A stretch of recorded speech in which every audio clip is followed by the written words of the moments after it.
Warning, this is not entertainment. You talk like a madman. But I live like a sailor.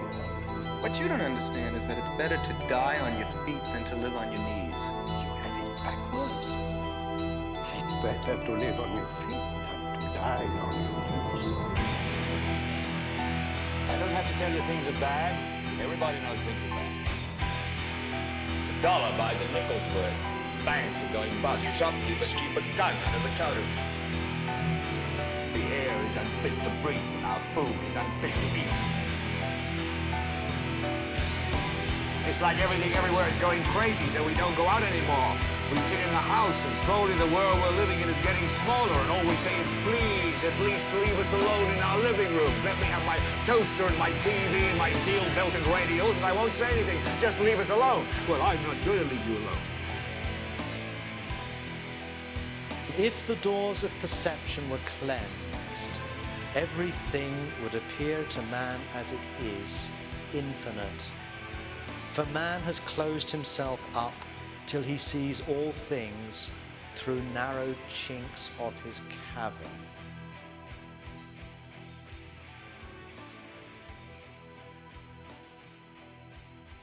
Hey everybody, welcome to Eschaton. It's been a couple of months since we last spoke, but I'm glad to be back and looking forward to bringing a new episode to everybody here. Quick update on the front end. I've just want to give you a little insight into what I've been doing. Fully functional on the little homestead that we have here in New York State. As most of you know, for new listeners, I apologize. Go back, listen to the last few episodes for some context. But for long-time listeners, I mentioned things were going to slow down for a little while my family and I got acclimated in a new residence. So we moved from northeastern Pennsylvania last year back to the region where we grew up, the Finger Lakes region of New York. Decided really right around the time of COVID, it was time to be as self-sufficient as possible. So we started looking for some land and just trying to get away from the hustle and bustle of suburban life, which has been the long-term goal anyway. But in any case, we did that, bought a little 15-acre farm, and it's fully operational now. We have cattle, we have sheep, we have goats, we have pigs, a whole lot of chickens.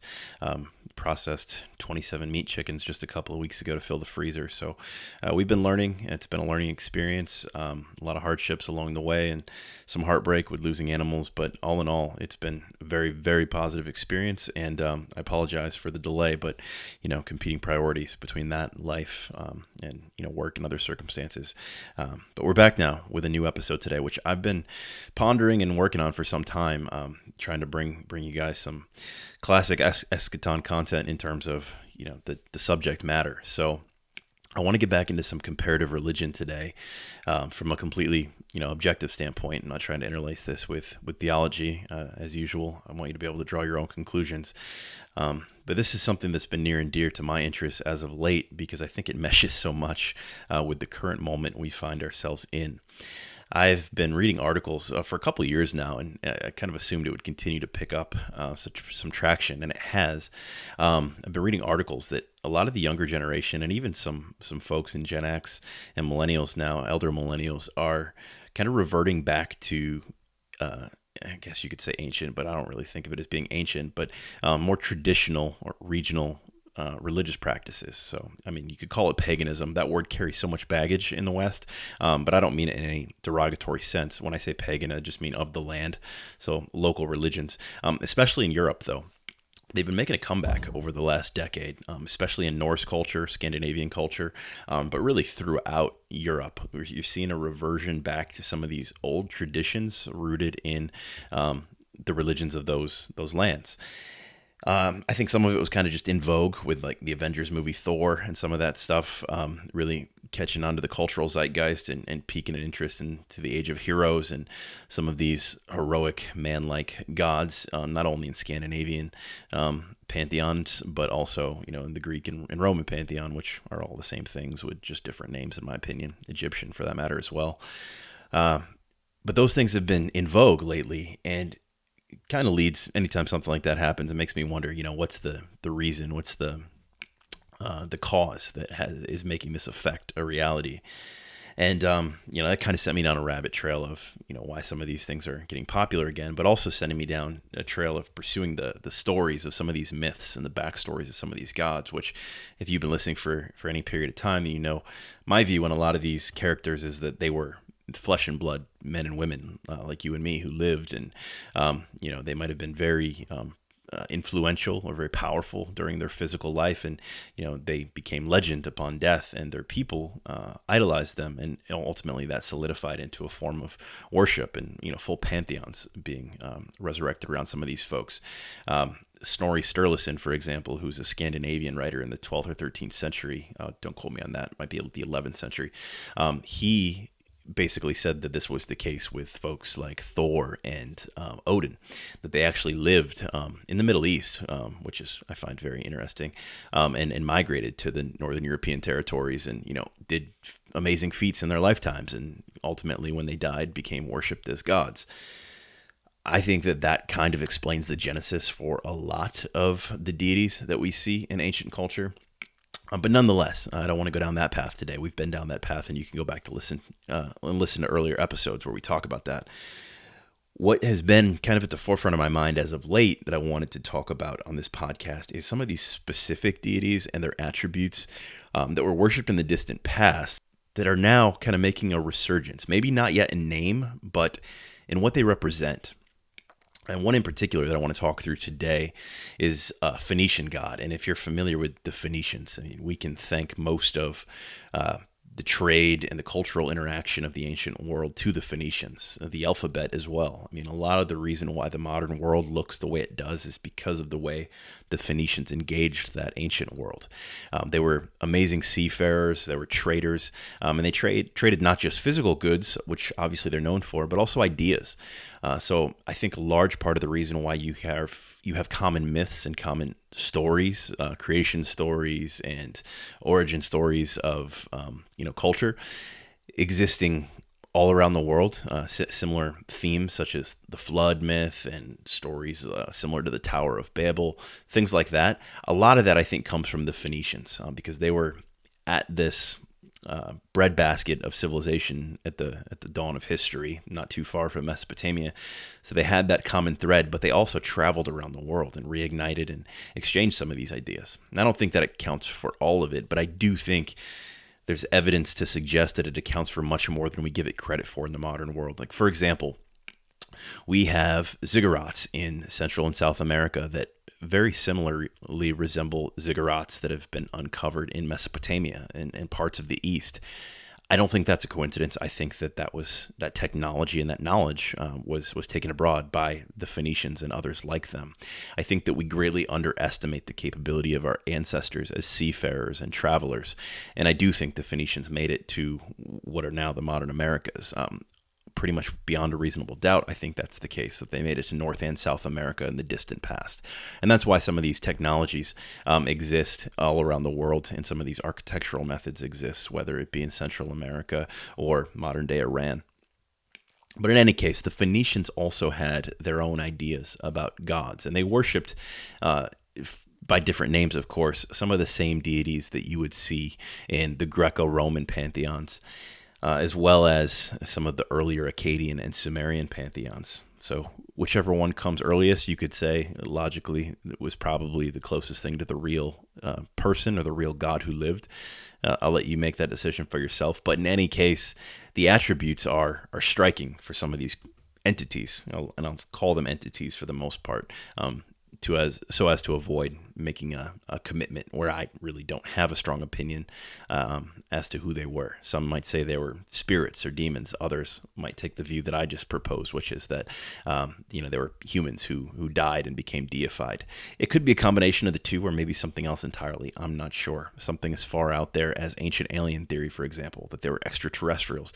That seems to be gaining a lot of traction in the modern day. I think in some cases that might be a viable explanation, but in this case, as is the case for most of these gods in ancient pantheons, I think that they were much closer to us in nature, and some may have just been figments of the imagination that were created to serve a greater purpose. And the one I want to talk about today, I want you to focus in on that term meant to serve a greater purpose, because I'm going to get back to that later on in the podcast after we kind of summarize who this entity is and what they represented and what they were known for. If you read the title of the episode, which I'm sure you did, you already know that we're talking about the Phoenician god Molech. Now, when I mention Molech, most people will probably immediately think of child sacrifice or sacrifice to an owl-like god. And we'll get to all that in just a moment. But I want to talk about the backstory of this entity known as Molech first. First and foremost, he's an Ammonite god. As far as we can tell, Molech did not begin with the Phoenicians, but with the Ammonites who lived also in that Canaan, Levant area near modern-day Israel, Lebanon, Syria. The Ammonites worshipped this god Molech, and he became famous by getting his name included in the Old Testament because of his interaction with the Hebrews, primarily because of King Solomon, who, as you know, had many wives and concubines. And it's said in the Bible that he took on the religious practices and sentiments of many of his wives and his women in his harem. So 1 Kings 5 says, "For Solomon went after Ashtoreth, the goddess of the Zidonians, and after Milcom, the abomination of the Ammonites." So we'll talk about Ashtoreth another time. That's another interesting one, especially when we're talking in terms of female goddesses, which I think get overshadowed by the masculine divine in the modern world. But I wanted to focus on the second part of that verse, Milcom, the abomination of the Ammonites. Milcom is just another word for Molech. You'll see it used interchangeably. And I will be quoting primarily from the Old Testament of the Bible as my primary source for this episode, because most of what we know about Molech comes from the Bible. There are some Phoenician manuscripts that have been uncovered that corroborate a lot of what's in the Old Testament, but they're not complete and sufficient enough to make a standalone summary or analysis of the entity known as Molech on their own. So we will be leaning heavily on the Bible more as an archaeological supporting text in this context here. It's also said that King Solomon built an altar to Molech or Milcom, whichever term you want to use, in the Valley of Hinnom. The Valley of Hinnom is a historic valley surrounding ancient Jerusalem from the west and the southwest. So if you've ever been to Jerusalem, just think of the heart of the Hebrew people. Basically, on a map, this is directly due south and southwest of Old City Jerusalem. So very, very key place in terms of religious practice. So it seems to indicate that Solomon took this deity or this entity to be very serious and very influential, something that he thought deserved great reverence, and he made it a central part of worship in the Holy Land at the time. So this would have been within shouting distance of the temple. What makes that so profound is that based on the books of the law in the Old Testament, specifically Leviticus, there's a clear command that the Israelites were not only to persecute or condemn, but actually to put to death anyone who sacrificed any of his children to Molech. And this is where we get the first mention in the Old Testament about child sacrifice in relation to this god, Molech or Milcom. It says, "Any Israelite or any foreigner residing in Israel who sacrifices any of his children to Molech is to be put to death. The members of the community are to stone him." So imagine reading that, and then just a mere few hundred years later, or a couple hundred years later, depending on when you believe Leviticus and the law was written, having a temple built to this god within the shadow of the holy tabernacle or the holy temple of God in Jerusalem.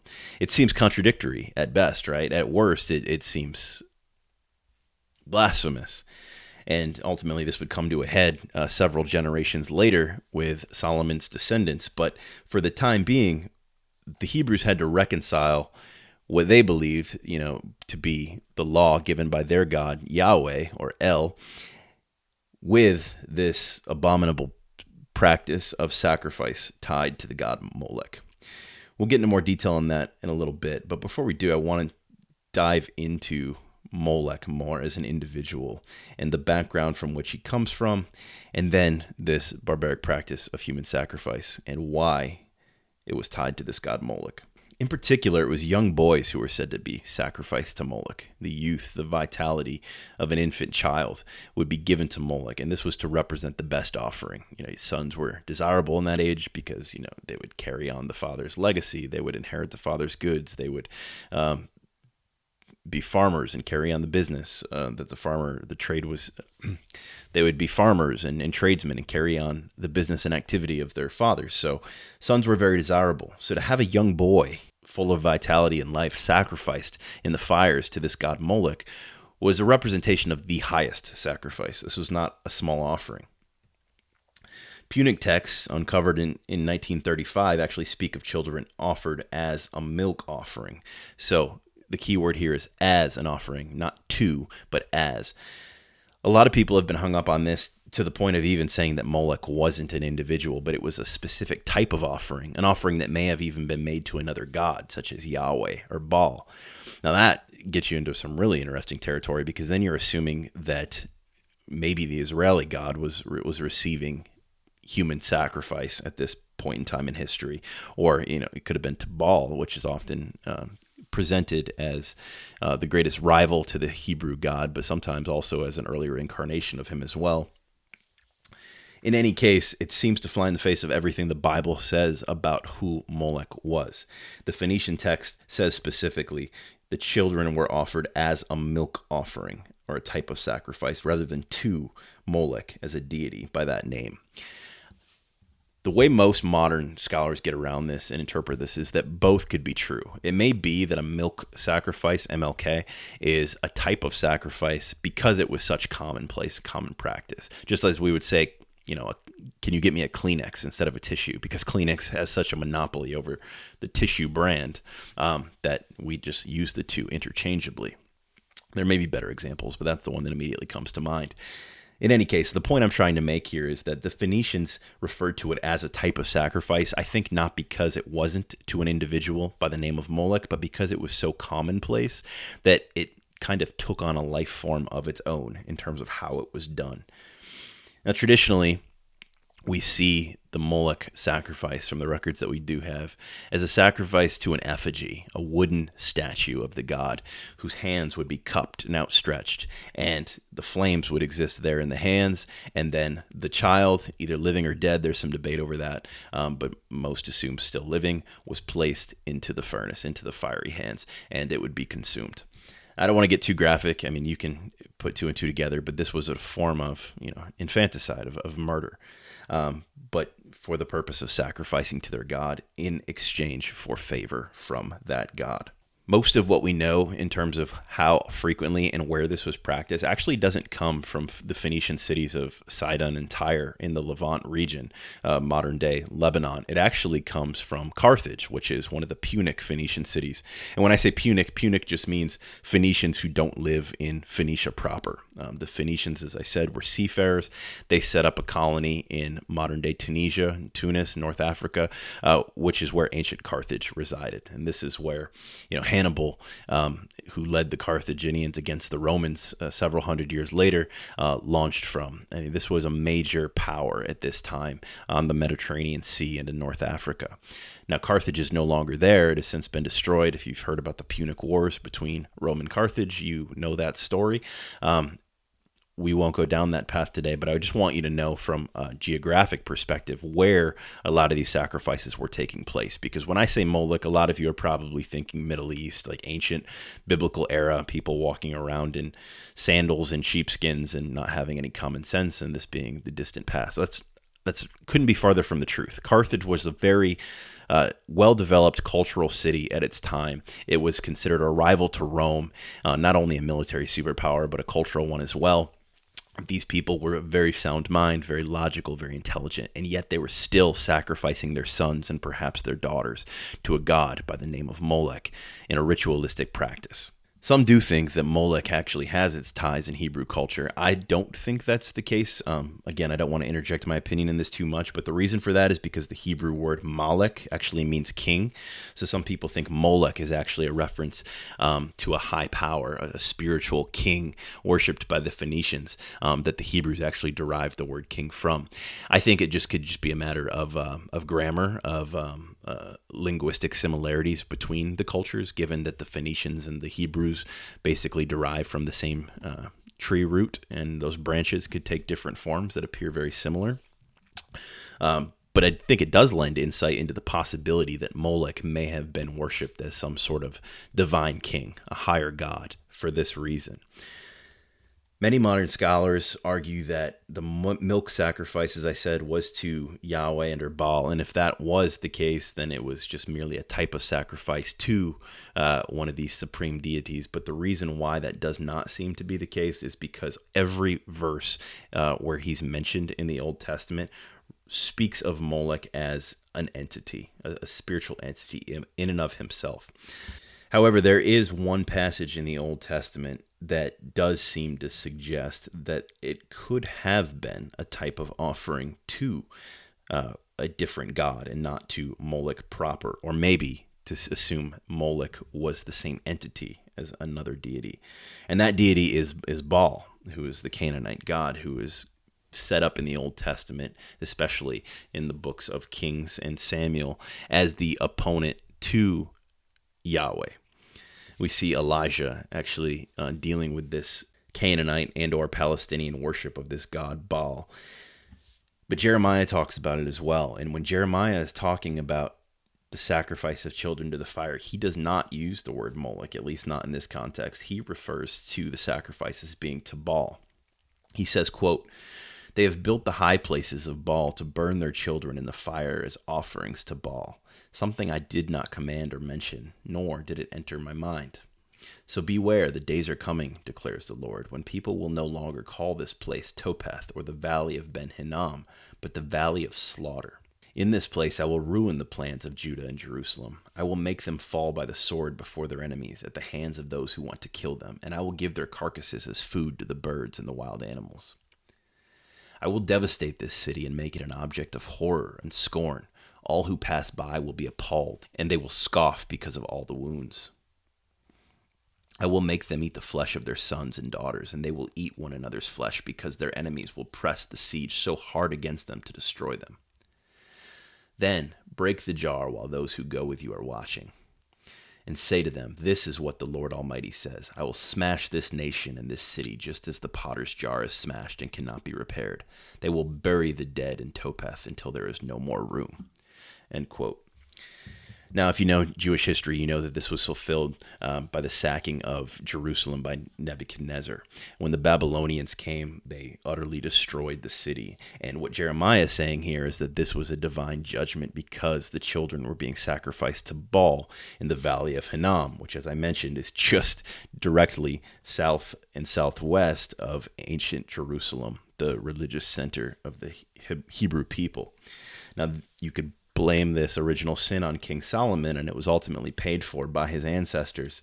But nonetheless, the point I wanted to call out here is that Jeremiah does seem to mention Baal as the deity who these sacrifices are being made on behalf of. So I mentioned a few minutes ago, I don't really think that Molech was the same as some of these other regional deities. He seems to be his own entity. Well, this is the evidence that those who would take the other side of that argument would put forth as their best case to say that Molech was not, in fact, a deity worshipped by the Phoenicians. How do I reconcile the two? I think that given the full picture of the text in the Old Testament and what they say about Molech, I think it's possible that Baal and Molech are used interchangeably as different names for the same entity. But I also think that even though these cultures were similar, they weren't one-to-one, and it may be an example of using the name of one god, but actually meaning another. So it's kind of hard to explain in modern language and modern culture where we have, Christianity basically having a monopoly in Western thought. So you just say God, God represents God. But in these polytheistic and pluralistic religious systems, it wouldn't be uncommon for the name of one god to accidentally slip into the description of a god in a neighboring tribe or a neighboring people. I could be mistaken. It could very well be that Molech and Baal are two names or figureheads of the same entity, one stemming from the Ammonites and the other being the Phoenician representation of that. It could very well be the case. In any case, I don't think that Molech is simply a type of offering to Baal. I think Molech actually is an entity in its own right. Whether that entity is the same as Baal, and it's just a matter of who is using the terminology, Phoenician, Ammonite, Canaanite, that may be the case, but I don't think it's simply Baal alone. And again, the reason why I say this is because every other passage in the Old Testament where Molech is referenced, he's referenced as a unique entity, often represented as an owl, whereas Baal is often represented as a bull. It's not to say that one God can't have multiple forms. We see this even with Yahweh having multiple representations, and at times himself being represented as a bull or a calf. So you can weigh the evidence and decide who you think Molech was, whether he was the same person as Baal, whether they are similar interpretations of the same entity, or whether they're entirely different entities having the same practice attributed to them. But what we do know, and most importantly here, is that the historical evidence has definitely corroborated the fact that bodies were burned and placed in vessels. They'd be placed in potter vessels, the bones and the ashes of these sacrificed children. We found many of these in Carthage, and we found a few in the Middle East, which lay credence to the fact that this practice was taking place.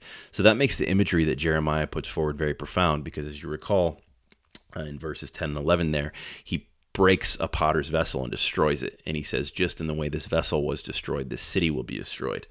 Well, that vessel, that potter's vessel, was not by happenstance or coincidence. That was chosen deliberately, I believe, to represent this practice of child sacrifice and the destruction of the child and the remains being placed in a urn. It's a powerful image when you know the historical context behind it. What Jeremiah, in effect, is saying is that the blood on your hands because of the sacrifice and destruction of your children will ultimately lead to your own destruction and your own blood, the blood of your living children and your living relatives being spattered across the ground. And that day did come to pass, as I said, under Nebuchadnezzar and the Babylonians. Now, though it started with Solomon, the practice in Hebrew culture, which is why we know so much about it, because it was passed down to us through the Bible, it actually flourished under his descendant Ahaz and under Manasseh. Those kings, those later Hebrew kings, went completely after the practice of their neighboring culture's gods.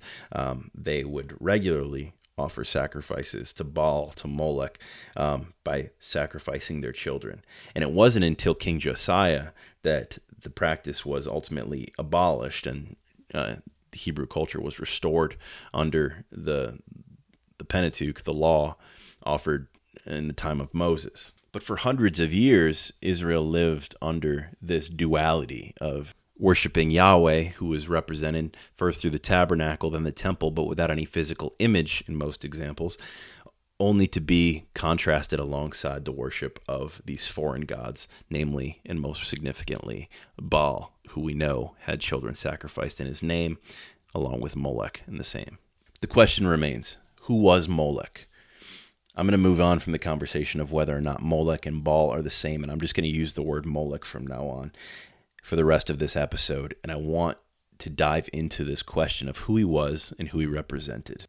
Well, we get another clue in the book of Amos. The prophet Amos says in chapter 5, verses 26 and 27, "You have borne the tabernacle of your Molech and Chiun, your images." And the Chiun is a reference to another deity here, but focusing on Molech, "the star of your God, which you made to yourselves. Therefore will I cause you to go into captivity beyond Damascus, said the Lord, whose name is the God of hosts." So again, foreshadowing of the Babylonian captivity, because they have borne the tabernacle of Molech. Molech and Chiun are these images of false gods, but the most important part here, the clue that we see, is the word describing his image, what represented Molech. The star of your God you made yourselves. Now in Kabbalah and in modern witchcraft, ultimately actually this traces back to the worship of Saturn. We'll talk more about that another time. But it's actually the representation of a pentagram. The Star of David is thought to be, which obviously is six-sided, is thought to be kind of a Hebrew response to this pentagram symbol. But when you think of the pentagram, you probably think of like modern-day Satan worship in Hollywood movies and stuff like that, to the extreme. That's not really where it comes from. It's not a modern representation of anything, even though it's been co-opted by Satanism and modern witchcraft and Kabbalah. It goes back much farther. Kabbalah being the oldest example I just mentioned, but the pentagram image, this 5-sided star, goes back to pseudepigraphal works, representing the time of King Solomon. There's actually a story of King Solomon wearing a ring that has this pentagram image on it that gives him the power to control spirits, namely demons and evil spirits, and the jinn as well. We could do a whole episode just on the pentagram image itself, and maybe someday, we will go down that path. But for now, I just want you to understand that this image, the star image, when it's used by Amos, is actually speaking of what the Hebrews would have thought of as a pentagram image. This is Molech. It's his image. It likely came to Israel through King Solomon, as I just mentioned. There are stories going back to Solomon wearing this pentagram image as a ring of power. A ring of power, kind of like Lord of the Rings. It's sort of interesting, some of these synergies and parallels that we see with our own modern world already. But more likely than not, Solomon got this understanding and this knowledge of the power of the pentagram, the power of the star symbol, from one of his wives or his concubines. And this, again, would have likely ultimately traced back to the worship of the planet Saturn. And Saturn was also a member of the Canaanite pantheon, as you may recall from our earlier episode on Sankuniathon.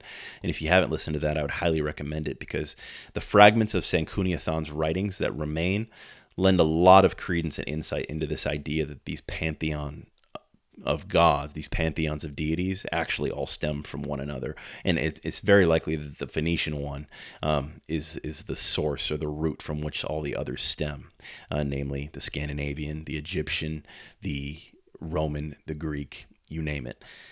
I won't elaborate on that because we did a whole episode called the Sankuniathon Secret, where we talked about that, but I would just recommend going back and listening to that episode if you haven't, because the synergies between some of these ancient deities and their counterparts in neighboring cultures is profound. But in any case, let's just assume that it goes back to Saturn, this pentagram image. Then that means that King Solomon was harnessing the power of a deity much older than anything he would have thought of as divine power in Israel. I mean, the Hebrew God makes himself known to Moses before the time of the Exodus, but before that there was no knowledge of him. The knowledge of Saturn worship and worship of the sun ultimately goes back. The knowledge of Saturn worship, along with worship of the sun, goes back much farther than that. So this is a very ancient power source and a very ancient spiritual practice that Solomon was tapping into with the use of this pentagram as a religious practice. There's modern scholars who actually say that because of this, ultimately going back to Saturn, that Judaism, Christianity, and even Islam are all just an extension of Saturn worship. I don't think that's correct. As I said, the Star of David, even though it's a star, it's 6-pointed, not five-sided. I don't think they were extrapolating on the pentagram in Saturn worship. I think that was written as a response to it, but I could be wrong. Again, it's an interesting hypothesis, but one you'll have to draw your own conclusions on. Molech's also depicted, interestingly enough, though, as a crescent symbol in the New Testament. So those who do take that argument would say, well, see, Islam uses the crescent today as a representation of Allah, even though the crescent was a symbol of Molech, who in turn is a representation of Saturn. So do what you will with that. I'll read the verse to you. It's actually Acts 7:42. God turned away from them and he gave them over to the worship of the sun, the moon, and the stars. This agrees with what is written in the book of the prophets. Did you bring me sacrifices and offerings 40 years into the wilderness?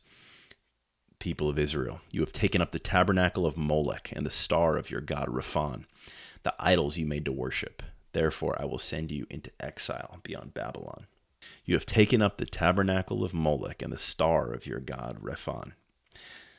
Again, Rephan is a reference just to another pantheonic deity there, but it is referred to, the worship of Molech here, as worship of the sun, the moon, and the stars. So the author of Acts seemed to say in a somewhat indirect way that Molech may very well be Saturn.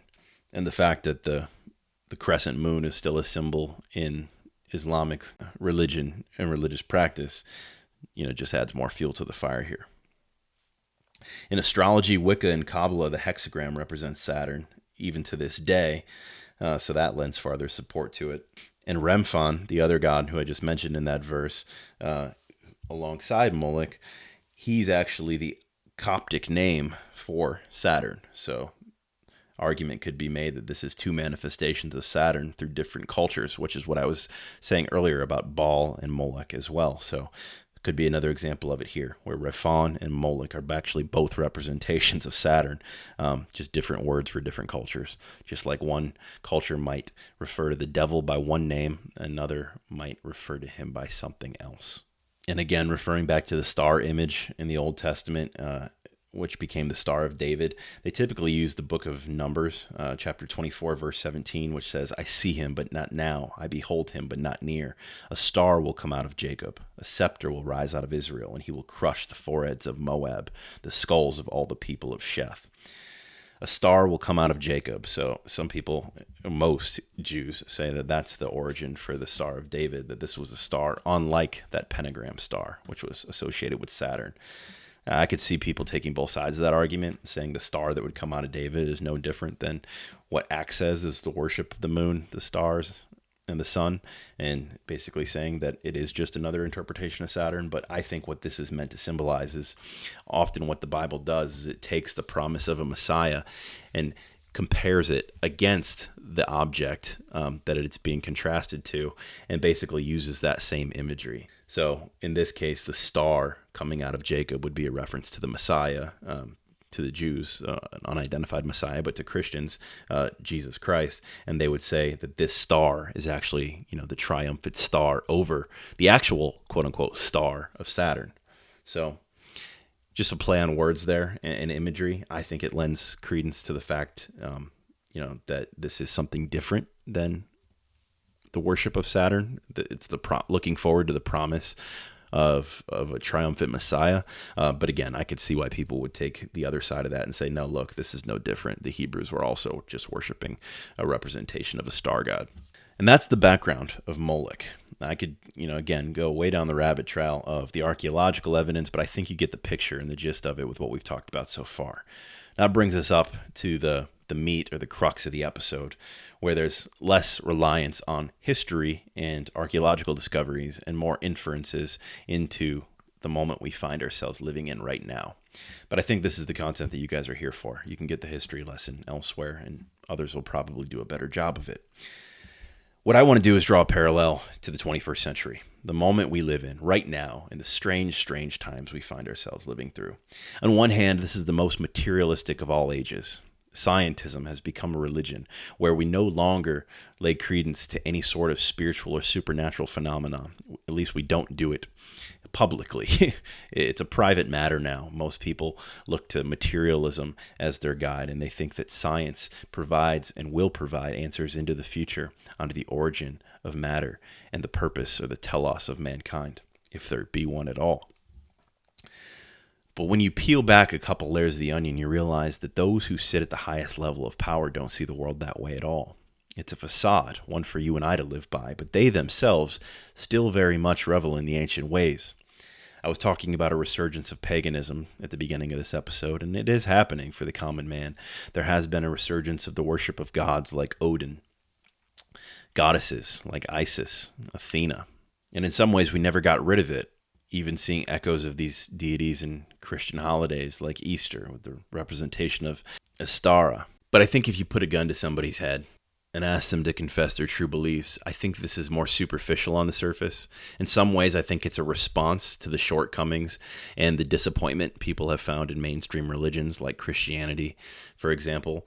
But I do not think that in most instances people think these gods are actual living entities. I think that it just gives them either a sense of fulfillment or a sense of connectedness to a culture long lost and usurped by the modern world. And I can sympathize with a lot of that. There is something powerful and real that can be found in natural religion and the traditions of ancestors. I feel it in my bones from time to time, quite frequently actually. But I don't think most people look at these gods and these pantheons and they say, Odin's will be done or Zeus's will be done. I think that this is a backlash to several hundred years of us leading them astray down a road that left them feeling hollow and void. But those who sit in the seats of power seem to see things differently. I could take you back to Bohemian Grove, where Alex Jones actually broke the story in the late 90s, or maybe it was the early 2000s, what was being done in those groves of trees in Northern California. The cremation of care ceremony. If you've never seen the video, I think it's still available on YouTube. It probably has been taken down at this point, who knows, but it's out there somewhere. Most of you listening, if you found this podcast, I'm certain you found the Bohemian Grove. But if you haven't seen it, or even if you have, it's probably worth just revisiting, just so you can see what these people are all about. I mean, I'm talking senators, congressmen, some of the nation's highest attorneys, judges, lawyers, elected representatives, and powerful families. I mean, these are people sitting a ceremony which is a mock child sacrifice to the owl god Molech. And there are multiple accounts of this. We know this has gone on for years, dating back at least to the 1950s. And this is what we've seen. I mean, imagine what else goes on that we haven't seen. But that alone should tell you that there are people out there, people in seats of power, who take these things very, very seriously. These old powers. Well, as I said earlier on in the episode, the Phoenicians didn't just offer their children to Molech because they were sadistic. They expected something in return, favor from the gods. And I don't think it's any different today. It seems to me that this cremation of care ceremony, which was, yes, done in mock at Bohemian Grove, was meant to represent something very profound and a truism that goes back thousands of years, which is a quid pro quo relationship with spiritual power.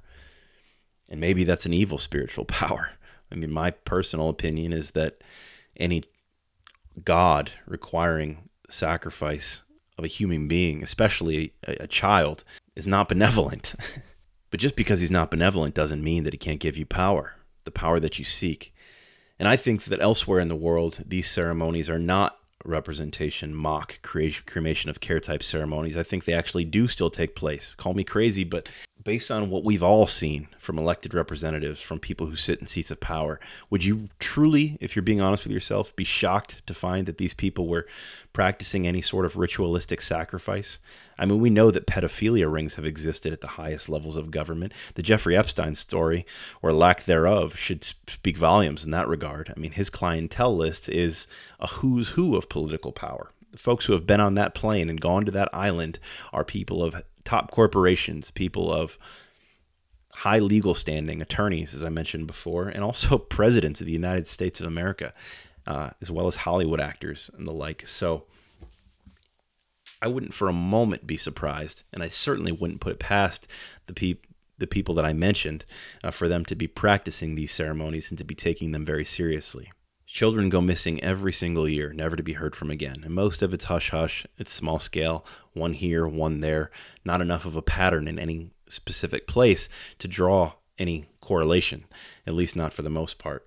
But I think that even if it was just one child per year that went missing and was sacrificed in this regard, that it would be in top of the news type story.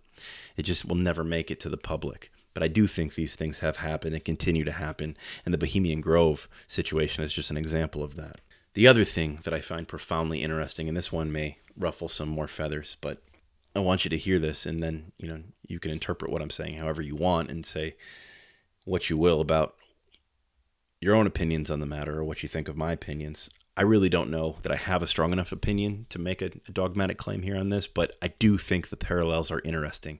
And that's all I want to do is present the evidence to you, and then you can make a conclusion for yourself. But I think that the practice of abortion in the modern world, specifically in the West over the last 50 plus years since Roe v. Wade, but obviously abortion has been practiced going back thousands of years. And we have ancient Egyptian manuscripts on how to naturally conduct an abortion. So I'm not talking about the practice, but I am talking about the practice at scale in the modern West, which has never been done, at least since, ironically enough, the time of the Phoenicians, when at Carthage, they were sacrificing children on the daily and putting them into vessels, urns, which we would now basically put a cremated body in as well. So if somebody were to die, we would cremate their body, put it in an urn as a remembrance. Well, They weren't doing much different back then. They were sacrificing their children, putting the ashes and the bones in an urn, and then burying it as a memorial to that individual. The parallel is striking with the modern practice of abortion. How many children have quote-unquote passed through the fires of Molech, unknown to us because it happens in a medical professional world behind closed doors today, and in a quote-unquote traditional standard medical procedure that nobody bats an eyelash at. But let me ask you, is it really that much different? I mean, that question probably came across as sounding rhetorical, because in some ways I think it is, but in other ways not so much, not so clear. A fetus 6 weeks in the womb is not the same thing as putting a child in the hands of a statue, one that's obviously already been born, and sacrificing it to a god in public display. I'm not trying to assume or insinuate that those two things are the same. However, if we conclude that the ancients believed that the blood of the innocents, the blood of children, was a powerful thing, and two, that it could curry the favor of the gods, then I think the only logical conclusion is that, at minimum, there is a unique synchronicity between the number of children that were sacrificed in the ancient world and the expected return that these great empires received for it, and the modern world, where the number of children being sacrificed, again, quote unquote, that word sacrificed, I'm certain to get backlash over that here, but so be it. I'm just asking you to think outside of the box and you can draw your own conclusions. Is that not currying favor in our modern world, where we live in a moment in history of the most wealth, the most abundance, the most peace and prosperity, the most power over our enemies that we have ever had at any moment in history? Is it a coincidence that that also coincides with, indisputably, this is just a fact, the highest number of child deaths in human history? Now, we could argue till the cows come home whether fetuses are children and living beings, blah, blah, blah. Let's just assume life is life. And if life is snuffed out, whether in the womb, outside of the womb, it's still life. Energy is being snuffed out. A growing energy source is being snuffed out. That's irrefutable. Child vitality and energy is being snuffed out. Is there not some sort of a quid pro quo with the gods, whether it be spoken or unspoken, just like there was in the ancient world? And if so, how far does that go in explaining or justifying the unnatural amount of favor we have experienced in the modern developed world? It's not just America. We've seen it in China. We've seen it in Europe. Ironically, all the places on earth that are most developed, most successful, most wealthy. I just think it's an interesting coincidence when you look at it through the lens of ancient spiritual and religious practice. The old gods morphing and maybe being more subtle, but manifesting nonetheless in the modern world. That's what it looks like from my perspective. You decide whether or not you think that's discernment or just foolishness. But when I look to the practices of Carthage, of Israel, and the way they sacrificed children in their time, I see striking parallels to what's being done in the modern world. It's just more subtle, as all things are in time. Methods change. If there's a devious plan or devious plot, do you think that it's going to stay the same cohesively and coherently for thousands of years? Of course not.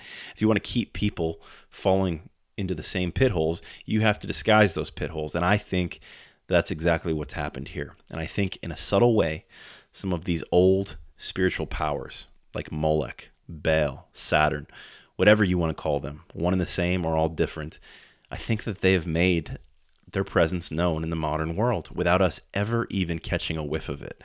And to me, that is profound.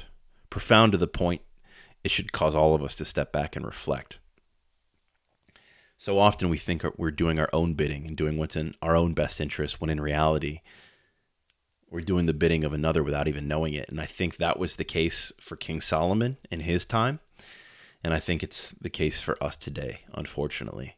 And we, who have made these costly errors and these assumptions that there would be no repercussions, just like them, are marching toward our own destruction. Most of us can feel it in the air. I've done countless podcasts on this topic of an inevitable flashpoint that's going to change the world as we know it. And it feels like it's coming relatively soon. I mean, certainly, I know I've known since I was a child it was going to be in my lifetime, but I feel it in my bones now that something cataclysmic is just around the corner. Maybe it's 5 years, maybe it's 15 years, but nonetheless, it's coming soon when we think of things on a grand scale and a grand timeline. Well, when it comes, will there be any prophets? Will there be any cultural critics who can provide the insight and the discernment to draw a correlation between some of our original sins and the destination we arrive at? I hope there is. I hope that there are others who can draw more clear and unambiguous lines than I've been able to about how these two things are correlated. I haven't seen it yet, but I think that it's out there. I'm certain that there must be somebody ringing the alarm bell. But who is the modern day Jeremiah, the modern day Amos, who can see these atrocities and warn of the consequences before they come? I don't think you have to be a prophet now to say that there will be a reckoning for many, many accumulated errors and discretions over the last several decades and perhaps centuries. That's certainly coming, in my opinion. But will our own blood be upon our heads because we've so carelessly, whether intentionally or unintentionally, offered up the blood of others as a sacrifice to Molech in disguise in the modern world? That's the question I leave you with, and you can be the judge. Until next time, take care, everybody.